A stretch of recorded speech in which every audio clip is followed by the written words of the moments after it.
Good morning. आज BA द्वितीय वर्ष के इतिहास क्लास में अलाउद्दीन खिलजी को पढ़ रहे हैं। इससे पहले अपन ने अलाउद्दीन खिलजी के जितने भी राजनीतिक अभियान थे उन विजय अभियानों को पढ़ा। उसके अलावा जो विजय अभियान बाकी थे उसको अपन भाग 2 में लेके आए हैं। यानी इससे पहले अलाउद्दीन को पार्ट 1 में पढ़ा था, अब पार्ट 2 में पढ़ रहे हैं। पार्ट 1 में अपना जो अंतिम टॉपिक्स था वो टॉपिक्स था जालोर अभियान, और जालोर का जो प्रथम अभियान था सिवाना पर आक्रमण, उसके संदर्भ में पढ़ रहे थे। और जो द्वितीय अभियान है वो द्वितीय अभियान होगा 1311 में। तो अब उससे पहले अपन उसके महत्वपूर्ण कारण तो पढ़ चुके हैं कि जालोर आक्रमण के उसके कारण क्या थे, लेकिन जो जालोर अभियान था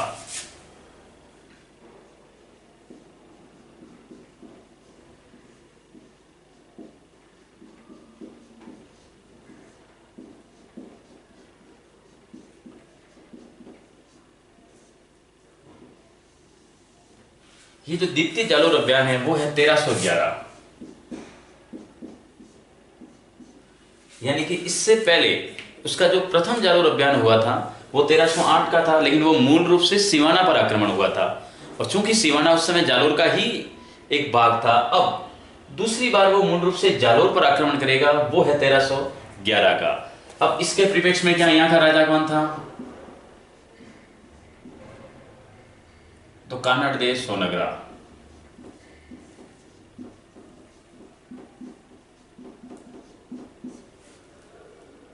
ठीक है।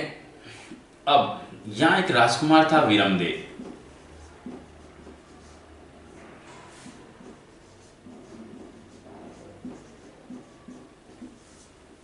और ये जो अलाउद्दीन का आक्रमण है पूरी वो विरमदेव की वीरता के लिए, यशोगाथा के लिए प्रसिद्ध है।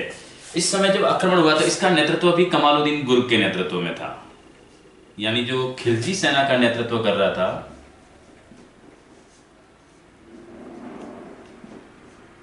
किसके नेतृत्व में थी? कमालुद्दीन गुर्ग।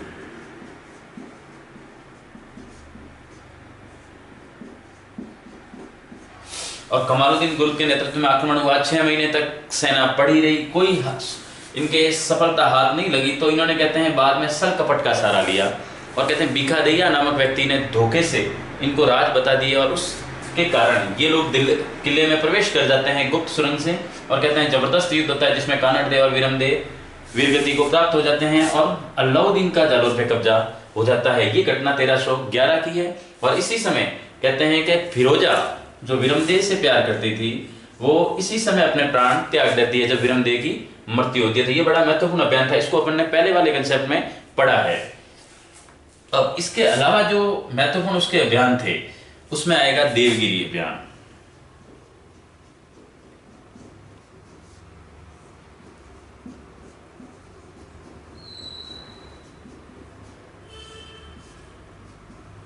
ये बात है 1308-9 की।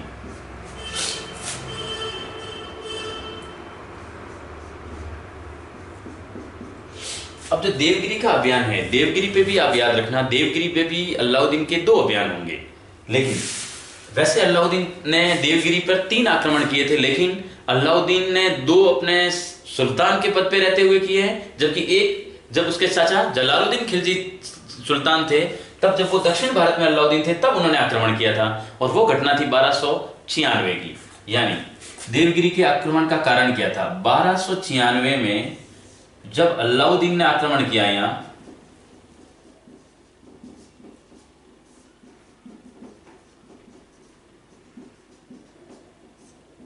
तो कहते हैं इस आक्रमण के समय क्या हुआ कि अलाउद्दीन ने यहां के शासक रामचंद्र देव को हराया था। और जब रामचंद्र देव डिफीट हो जाता है, यहाँ पराजित हो जाता है, तो अलाउद्दीन कहते हैं यहाँ कब्जा कर लेता है। लेकिन जब अलाउद्दीन यहाँ से निकलता है तो बाद में वापस रामचंद्र देव यहाँ पर कंट्रोल नियंत्रण अपना स्थापित कर लेता है, और बाद में कहते हैं अलाउद्दीन को कर देना बंद कर देता है। तो पहली जो मूलभूत कारण था वो रीजन था अलाउद्दीन का, रामचंद्र देव का मुगल इसको जो सल्तनत है उस सल्तनत को कर देना, बंद कर देना। लेकिन दूसरा कारण एक और था जो हमने गुजरात अभियान के समय पढ़ा था। यानी गुजरात का शासक जो कर्ण बघेल था वो अपनी पुत्री देवल को लेकर के कहाँ आया था? यानी कि कर्ण बघेल को शरण देना, वो कहाँ आया था? देवगिरी। कर्ण बघेल को शरण देना। इसके कारण अलाउद्दीन इससे नाराज हो गया था। तो देवगिरी आक्रमण के दो कारण थे। पहली चीज, अलाउद्दीन ने जब उसको नियंत्रण स्थापित किया था, उसके बाद रामचंद्र देव ने वापस अपना नियंत्रण स्थापित करते हुए अलाउद्दीन को कर देना बंद कर दिया। दूसरा, जो गुजरात से उसका अपराधी भागा कर्ण बघेल, उसको शरण किसने दी? रामचंद्र देव ने। तो जब रामचंद्र देव ने यहाँ उसको शरण दी, तो इन दो कारणों से वो क्या करता है, देवगिरी पे आक्रमण करवाता है। और देवगिरी का जो इसका अभियान है वो होता है मलिक काफूर के नेतृत्व में।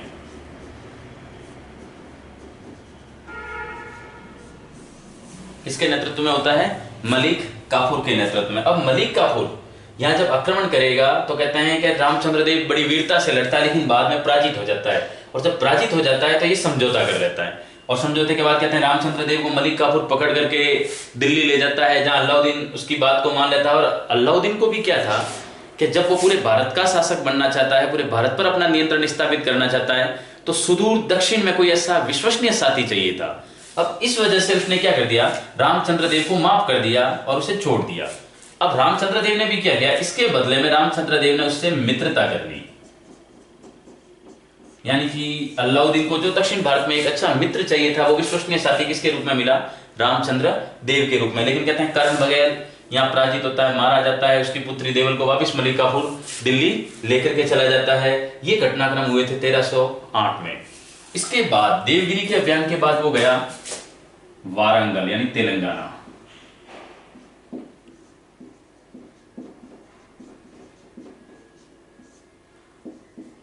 ये जो वारंगल अभियान है ये था 1310-11 का। अब जो 1308-9 का था देवगिरी का आक्रमण, 1310-11 का वारंगल अभियान। अब यहां भी ये की यही बात हुई। यहां का शासक था प्रताप रुद्रदेव।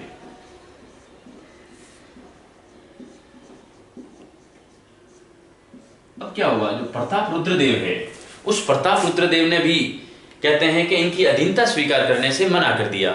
तब क्या हुआ कि मलिक काफूर के नेतृत्व में वापस दोबारा अभियान हुआ, और उस अभियान में मलिक काफूर बड़ी फौज लेकर के पहुंचता है वारंगल। उसके साथ ध्यान रखना दक्षिण भारत में उसका साथी रामचंद्र देव भी होता है, क्योंकि इसने यहां से मित्रता कर ली थी अलाउद्दीन से। अब वो भी साथ में होता है, और रामचंद्र देव साथ में, यानी रामचंद्र देव प्लस मलिक काफूर दोनों की संयुक्त सेना किसको पराजित कर देती है? प्रताप रुद्रदेव को, जो कहां का शासक था? वारंगल का शासक। अब प्रताप रुद्रदेव जैसे ही पराजित होता है, तब क्या होता है कि बाद में ये समर्पण करेगा। जब उसे लगता है कि अब जीत का कोई संकेत नहीं दिख रहा है, कोई आशा नहीं दिख रही है, तब वो समर्पण कर देता है। और जैसे ही वो सरेंडर करता है, अब यहां भी उसके साथ कहते हैं कि मित्रता की जाती है, यानी दक्षिण भारत में एक और मित्र मिल जाता है, और वो मिलता है प्रताप रुद्रदेव के समय। लेकिन जिस प्रकार मित्रता हुई है वो एक प्रकार समझौता हो गया, क्योंकि दक्षिण भारत पे वो अपना कहते हैं नियंत्रण स्थापित करना चाहता था, लेकिन इतना दूर था दक्षिण भारत कि वहां अगर इनसे मित्रता नहीं करे और यहाँ अपना कंट्रोल स्थापित करे तो उत्तर भारत हाथ से निकल सकता था। इसके लिए इन्होंने दक्षिण भारत में मित्रता की नीति अपनाई थी। अब इस प्रकार इसका वारंगल अभियान हुआ। यह भी मलिक काफूर के नेतृत्व में हुआ था। किसके नेतृत्व में? मलिक काफूर प्लस ध्यान रखना यहाँ रामचंद्र देव भी साथ में था, जो कहां का राजा था? देवगिरी का। यानी इन दोनों की संयुक्त सेना यहाँ आई थी। अब देखो एक घटना और घटित होती है, और वो है वापिस देवगिरी की।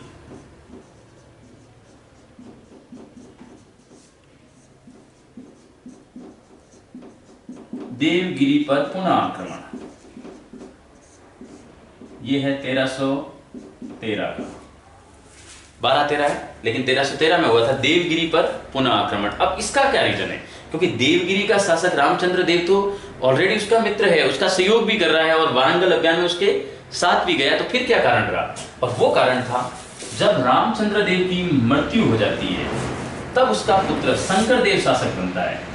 यानी अब शासक कौन है? शंकर देव।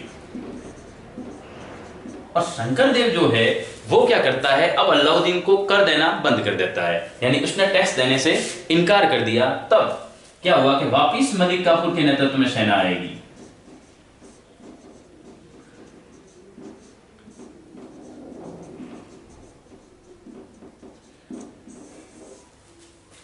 और किसको डिफीट कर देगी? शंकर देव को। यानी शंकर देव को यहां हरा दिया जाएगा, और कहते हैं इस युद्ध में शंकरदेव मारा जाता है, और जब वो मारा जाता है तब इस पे नियंत्रण किसका हो जाता है, मलिक काफूर का। तो कहते हैं इस प्रकार जो दक्षिण भारत के बड़े अभियान थे, वारंगल, देवगिरी, और देवगिरी का प्रथम और ये पुनः आक्रमण मतलब द्वितीय आक्रमण, ये सब मिलाकर के देखें तो दक्षिण भारत का नेतृत्व अधिकतर मलिक काफूर के हाथों में रहा। और अलाउद्दीन को अगर दक्षिण भारत में स्थायित्व किसी ने प्रदान करवाया तो वो भी करवाया मलिक काफूर ने। इसीलिए इस काफूर को औरंगजेब ने कालांतर में एक उपाधि दे रखी थी मलिक की, यानी ये इसका एक विश्वसनीय साथी हो गया था, जो उसे मूल रूप से गुजरात में खंबात की खाड़ी से मिला था, जब वो नुसरत खान और उल्लू खान ने गुजरात अभियान किया था। तो कहते हैं ये उसके लिए एक बहुत बड़ी उपलब्धि थी मलिक काफूर। अब दक्षिण भारत के अभियान इसके सफल हो गए।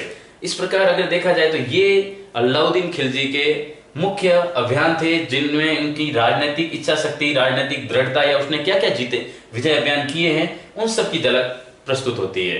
इसके अलावा उसके प्रशासन में क्या क्या योगदान है उसके बारे में अभी पढ़ेंगे डिटेल से। एक बार आप इन अभियानों को लिख लें। अब अपन इनके प्रशासन के संबंधित, न्याय से संबंधित, सैन्य व्यवस्था से संबंधित, और विशेष करके इसकी एक महत्वपूर्ण प्रणाली थी बाजार नियंत्रण प्रणाली, उनके बारे में पढ़ते हैं। एक बार आप इसको एक बार स्क्रीनशॉट ले लें।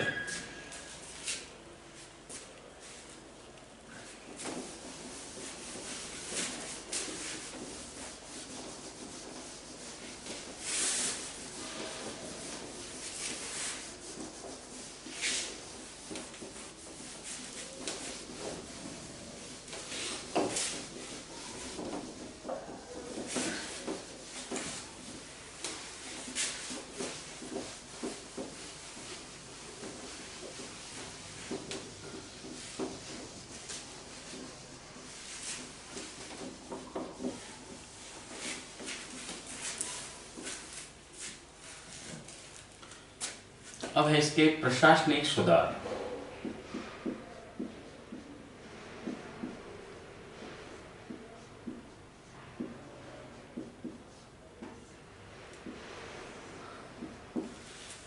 प्रशासन से संबंधित इसने क्या क्या सुधार किए थे, अब उन सुधारों को पढ़ते हैं। लेकिन इसकी जो सबसे ज्यादा जो सुधार आए, प्रशासन पे तो अपना नियंत्रण स्थापित किया ही, लेकिन प्रशासनिक सुधार के साथ साथ प्रशासन को तो अपन जैसे जैसे इसकी प्रणाली आएगी उसके हिसाब से समझ ही जाएंगे। लेकिन सबसे पहला था इसका सैन्य व्यवस्था में सुधार।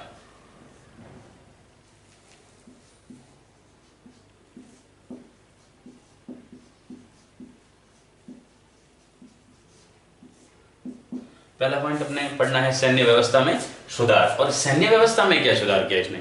इसने क्या है, पहले जो भी सेना में भर्ती होता था उसको कहते हैं जागीर दी जाती थी, लेकिन सबसे पहले अलाउद्दीन ने क्या कर दिया, जागीर देना बंद कर दिया। दूसरा, उनको नकद वेतन देगा अब वो, यानी जागीर देने की प्रणाली थी वो उन्होंने बंद कर दी, नकद वेतन देगा। वो आप अपन आगे भी पढ़ेंगे। लेकिन सैन्य व्यवस्था में मूल रूप से सुधार ये था कि इसने क्या, जो बुढ़े सैनिक हो चुके थे उनको सबको सेवानिवृत्त यानी कि उनको हटाना शुरू कर दिया। उनको कह दिया कि आपको पेंशन दे दी जाएगी, और उनको धीरे धीरे वो निवृत्त करता जा रहा है। और उसने नए सैनिकों की भर्ती शुरू कर दी, लेकिन कहते हैं कि उसकी स्थायी सेना में वृद्धि करनी थी। अब वो किस प्रकार करेगा, तो कहते हैं वृद्धि करनी है तो पैसा चाहिए, और धन की उस समय कमी थी, तब वो धन कैसे प्राप्त करेगा? तो उसने एक सिस्टम लेके आया था, बाजार नियंत्रण प्रणाली। उसमें क्या कर दिया, उसने सैनिकों का वेतन जब वो आधा कर रहा है तो हो सकता है सैनिकों के माध्यम से विद्रोह हो सकता था उस समय, लेकिन विद्रोह को भी दबा दिया जाए, यानी सैनिकों में भी असंतोष नहीं हो और वेतन भी कम किया जाए। ये परिस्थिति कैसे संभाली जाए, तब उसने क्या कर दिया, सैन्य व्यवस्था में वेतन कम करेगा वो। लेकिन इसके परिणाम भयंकर हो सकते थे, सैनिक नाराज हो सकते थे।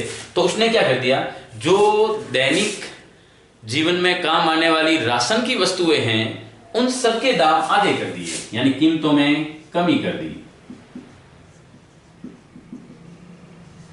और जैसे कीमतों में कमी की, अब उन सैनिकों को पहले माना किसी का ये एक एवरेज से समझते हैं कि माना 10,000 उसका वेतन है, लेकिन पहले वो अगर राशन लाता है तो उसकी कीमत पूरे महीने की उसके माना 5,000 रुपए लगती थी। अब क्या हुआ कि सेना उसने वेतन में कम किया है, तो वेतन उनका आधा कर दिया, 5,000 रुपए। तो ध्यान रखना, जो पहले 5,000 में उनका राशन आता था वो अब 2,500 रुपए के आसपास ही आएगा। यानी कि दैनिक वस्तुओं पर सरकारी नियंत्रण स्थापित कर लिया, यानी सरकार जो चीज तय करेगी, यानी अलाउद्दीन खिलजी जो व्यवस्था तय करेगा वही दाम उस पर लागू रहेंगे। तो इस प्रकार उन्होंने सैनिकों के असंतोष को रोक दिया, सैनिकों के कोई फर्क नहीं पड़ा, अब उसकी कीमत भी आधी हो गई। तो कहते हैं इस वजह से उसने जो विद्रोह होता उस विद्रोह को होने से बचा लिया था, ये उसकी बड़ी सफलता थी।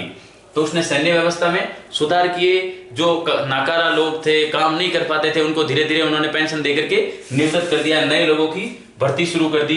ये उसका महत्वपूर्ण सुधार था और वो था सैन्य व्यवस्था में सुधार। दूसरा उसकी जो सुधार थी वो थी न्याय व्यवस्था।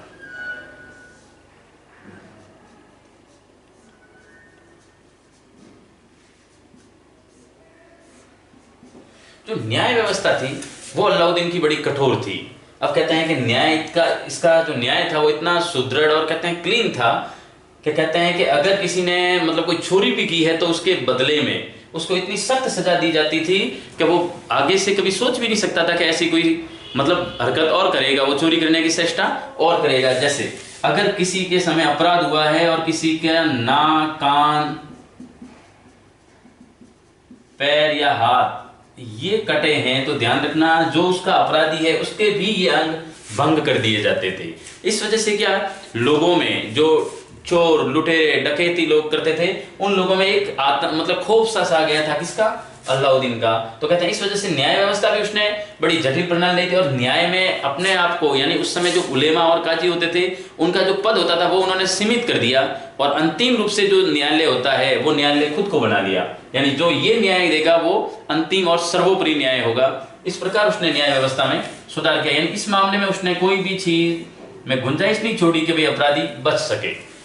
तो ये भी उसका एक महत्वपूर्ण सुधार था। अब क्या था, इसी चीज के साथ अपन ने पढ़ा कि तीसरा उसका सुधार था सैनिकों की नकद वेतन की व्यवस्था।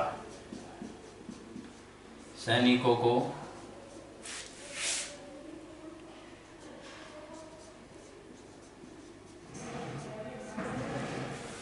अब क्या हुआ कि अलाउद्दीन ने सैनिकों को नकद वेतन देना शुरू कर दिया।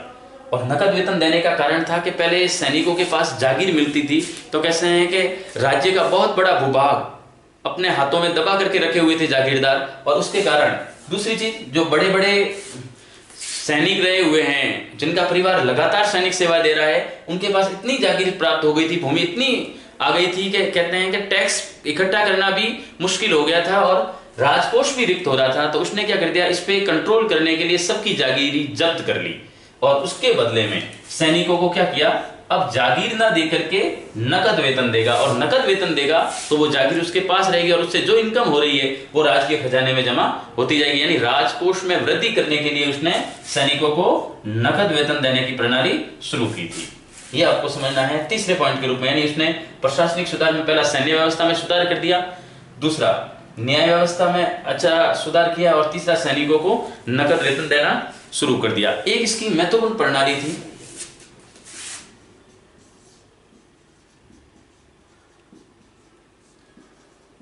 घोड़ों को दागने की प्रथा। इसके साथ ही एक समझ लो हुलिया नोट करना।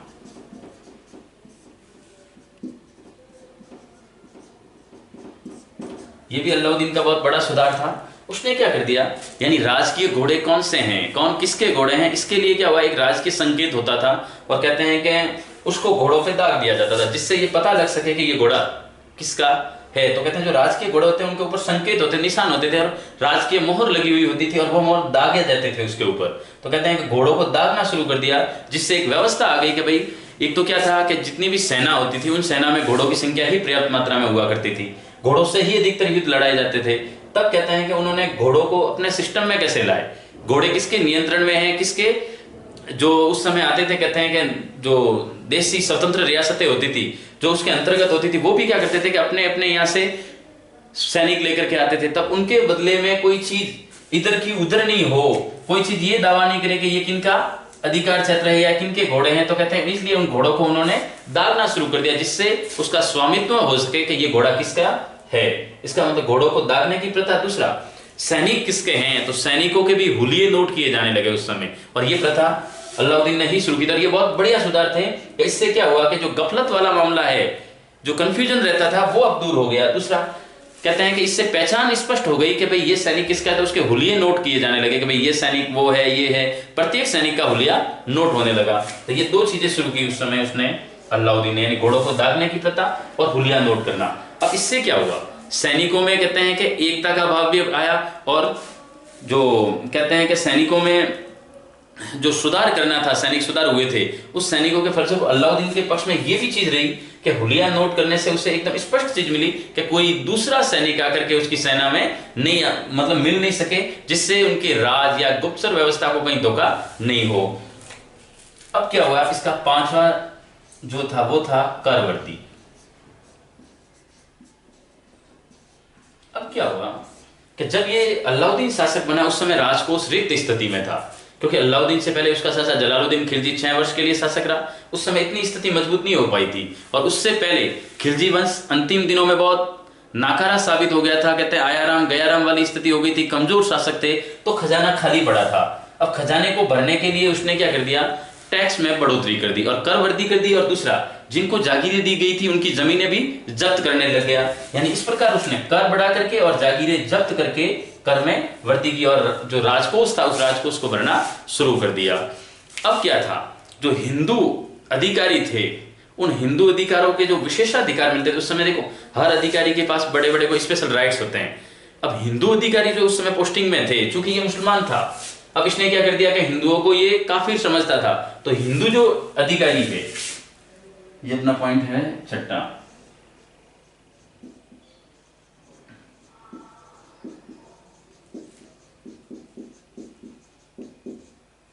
हिंदू अधिकारियों के विशेषाधिकारों की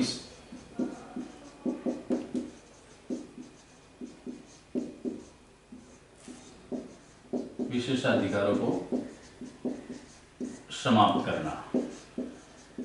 यानी जो स्पेशल राइट्स मिले थे हिंदू अधिकारियों को, जो उसकी प्रशासन में सेना में शामिल थे, उन सब के जो स्पेशल राइट्स थे वो सब अकबर ने सॉरी अलाउद्दीन ने लैप्स कर दिए, यानी हटा दिए। अब इससे क्या हुआ कि जो स्पेशल राइट्स इनके विशेष अधिकार हटाए हैं, तो इससे भी क्या हुआ, जो उनको खजाना में से पैसा जाता था उस पैसे की बचत हो गई। लेकिन एक प्रकार से ये देखा जाए तो कहते हैं मुस्लिम शासकों के लिए तो ये लाभदायक था कि उनके तो विशेष अधिकार रह गए, लेकिन हिंदू अधिकारियों के विशेष अधिकार खत्म कर दिए। तो ये नफरत वाली नीति भी थी, आपस में फूट वाली नीति भी थी, लेकिन उसने कुछ हद तक देखा जाए तो अपने नफरत को भी बांटना शुरू कर दिया। नहीं, मुस्लिम धर्म का पक्ष भी ले रहा है, दूसरा अपने जो राजकीय खजाने से पैसा जा रहा है उस पैसे की भी बचत कर रहा है। तो छठा उसने किया, हिंदू अधिकारियों के विशेषाधिकारों को समाप्त। अब जो सातवां है वो है उसने भूमि की पैमाइश करवाई।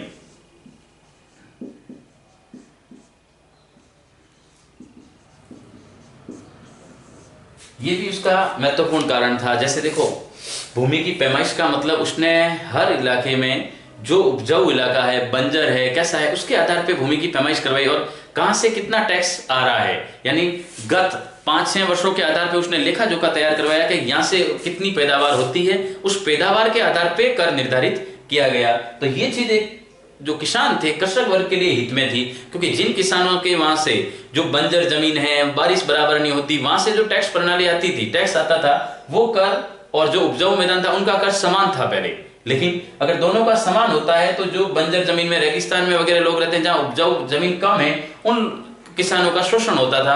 तो उसने क्या किया, भूमि की माप करवा दी, पैमाइश करवा करके जहां जितनी उपजाऊपन, जहां से जितनी पैदावार होती है उसके आधार पे वो टैक्स लेना शुरू कर दिया। तो ये उसका बहुत बड़ा सुधार था। महत्वपूर्ण है अपने लिए उसकी बाजार नियंत्रण प्रणाली।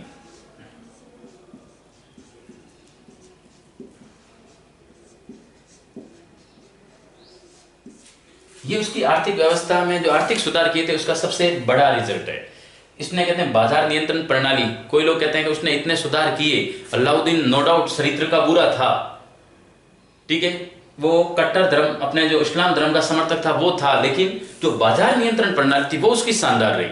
लेकिन कहते हैं कुछ इतिहासकार कहते हैं कि क्या ये पूरे साम्राज्य में ऐसी नीति उसने अपनाई थी, लेकिन कहते हैं ये तो नहीं प्रतीत होता उस समय, लेकिन दिल्ली के जो आसपास स्थान थे वहां इस प्रकार की नियंत्रण प्रणाली उसने लागू कर रखी थी। इसमें क्या था कि उसने प्रत्येक वस्तु की जो कहते हैं रेगुलर आम दिनों में, सामान्य दिनों में घरों में काम आती है, उन वस्तुओं के दाम निर्धारित कर रखे थे। दूसरा, उसने जो बाट माप प्रणाली होती है उसको भी निश्चित कर रखा था। कोई भी दुकानदार किसी भी चीज को कम तोल के नहीं दे सकता था और ना उससे कोई ज्यादा पैसा ले सकता था। तो कहते हैं इस पर नियंत्रण कैसे करेगा, उसने एक बाजार व्यवस्था करके डिपार्टमेंट ही अलग बना दिया। अब उस बाजार विभाग का एक आदमी को हेड कर दिया, लेकिन ध्यान रखना जो बाजार विभाग का पूरी रियासत का प्रमुख है, कहते हैं अगर उसमें भी कोई गलती होती है, उससे भी कोई गलती होती है या भ्रष्टाचार पाया जाता है, तो कहते हैं एक बार तो अलाउद्दीन ने सरे बाजार उस इतने बड़े अधिकारी को कहते हैं कि कोड़े मरवा दिए थे। इसके कारण सब लोग उसके खौफ से डर रहे थे। अब क्या करता था, जब भी इस बाजार नियंत्रण प्रणाली में सुधार हुआ भी है कि नहीं हुआ है, इसके लिए अकबर क्या करता, खाली दिनों में गुपचुप तरीके से, ये जो अलाउद्दीन है वो क्या करता था, खाली दिनों में सामान्य वेशभूषा में, आम नागरिक के वेशभूषा में कभी निकलता और दुकानदारों के वहां जाता, कोई सामान लेने जाता। उस समय वो देखता था अगर किसी ने कोई सामान कम दिया है तो उसके खिलाफ कठोर कार्रवाई की जाती। कभी खाली दिनों में वो बच्चों से भी कुछ चीजें मंगवाता था। अब दुकानदार क्या होते थे कि कोई बच्चा लेकर चीज लेने गया है तो उसके बदले में क्या होता, हो सकता है वो थोड़ा कम तोल करके दे दे। पर इसका रिजल्ट क्या था, अगर कई बार ऐसा हुआ कि किसी को कम तोल के दिया, अब वो जाते थे अलाउद्दीन के पास। अब अलाउद्दीन उसके खिलाफ इतना एक्शन लेते थे उन दुकानदारों के विरुद्ध कि जितना उसने तोला है, जैसे यही मानो 1 किलो शक्कर लिए लेकिन उसने 900 ग्राम दे दी, अब 100 ग्राम कम दे दी दुकानदार ने अगर, तो ध्यान रखना अलाउद्दीन क्या करता था, जितनी 100 ग्राम यानी कम दी है उतना उस दुकानदार का शरीर का जो मांस है, चमड़ा, वो निकाल दिया जाता, काट दिया जाता और उसकी बराबर की तुलाई करवाता था। इस वजह से क्या था, व्यापारियों में, दुकानदारों में बड़ा खौफ था इसका। इस वजह से ये व्यवस्था सुधार हो पाया। प्रतिदिन उसकी वो कहते हैं क्या क्या गतिविधि हो रही है उसके ऊपर पूरा अपना नियंत्रण रखता था। अरे अलग अलग डिपार्टमेंट बिठाए थे और उसकी गुप्तचर प्रणाली थी वो सबसे ज्यादा मजबूत थी। और उसने इस काम के लिए तो अलग से गुप्त प्रणाली लागू कर रखी थी कि कहीं ऐसी हेरफेर तो नहीं हो रही है। और इस वजह से कहते हैं बहुत जबरदस्त सुधार हुए और इसी का परिणाम था कि उसके पास सैन्य व्यवस्था में जब सुधार किए तो ध्यान रखना अलाउद्दीन पहला आदमी है जिसने स्थायी सेना बनाई थी। क्या बनाई थी, यानी दिल्ली में हमेशा एक परमानेंट सेना रहा करती थी और वो इसलिए रहती थी कि वो संकट काल में काम आती थी। जब कभी कोई अभियान पे भेजे और उस समय कोई कमी आ जाए तो वो स्थायी सेना काम करती थी। तो स्थायी सेना को वेतन कहां से दे, उस वेतन के लिए उसने ये जुगाड़ अपनाया था। और इस जुगाड़ से सैनिक नाराज नहीं हो, उसमें विद्रोह नहीं हो, इसलिए उसने बाजार नियंत्रण प्रणाली भी अपना रखी थी। ये थे अलाउद्दीन के कुछ सुधार। नेक्स्ट टॉपिक में हम दूसरे किसी व्यक्ति विशेष को लेकर के वापिस आएंगे। तब तक के लिए धन्यवाद।